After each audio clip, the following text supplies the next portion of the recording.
ഇന്ന് രോഗത്തിൽ ഉപയോഗിക്കപ്പെടുന്ന മരുന്നുകളിൽ ഏകദേശം 90% ചെയ്യപ്പെടുന്ന ശസ്ത്രക്രിയകളിൽ 90% ജീവിതശൈലി രോഗങ്ങൾക്ക് വേണ്ടിയാണ്. അതായത് 90% രോഗങ്ങളുടെയും അടിസ്ഥാന കാരണം ജീവിതശൈലിയിലെ അപാകതകളാണ്. അതിനർത്ഥം ജീവിതശൈലിയിലെ അപാകതകൾ കണ്ടെത്തി പരിഹരിക്കാനായാൽ മരുന്നുകളോ ശസ്ത്രക്രിയയോ ഇല്ലാതെ തന്നെ 90% രോഗങ്ങളിൽ നിന്നും മുക്തി നേടാനാകുന്നതേ ഉള്ളൂ.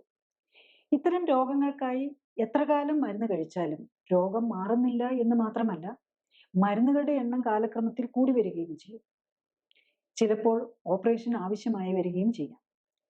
ജീവിതശൈലി രോഗങ്ങളെ മരുന്നോ ശസ്ത്രക്രിയയോ കൊണ്ട് മാറ്റാനാകില്ല എന്നാണ് പഠനങ്ങൾ കാണിക്കുന്നത്. കാരണം ജീവിതശൈലി രോഗങ്ങൾക്ക് കാരണം മരുന്നിന്റെയോ ഓപ്പറേഷന്റെയോ കുറവല്ല, മറിച്ച് ജീവിതശൈലിയിലെ അപാകതകളാണ്. അതുകൊണ്ടാണ് ജീവിതശൈലി രോഗങ്ങളായ പ്രമേഹം, പ്രഷർ, കൊളസ്ട്രോൾ, ഹൃദ്രോഗം തുടങ്ങിയവയ്ക്കായി ഒരിക്കൽ മരുന്ന് തുടങ്ങിയാൽ മരുന്നുകൾ തുടർച്ചയായി ജീവിതകാലം മുഴുവൻ കഴിക്കേണ്ടി വരുന്നത്. Angioplasty, bypass, pace maker implant തുടങ്ങിയ ഓപ്പറേഷനുകൾക്ക് വിധേയമായാലും രോഗം മാറാറില്ല. മരുന്നുകൾ ജീവിതകാലം മുഴുവൻ തുടരേണ്ടി വരുന്നു.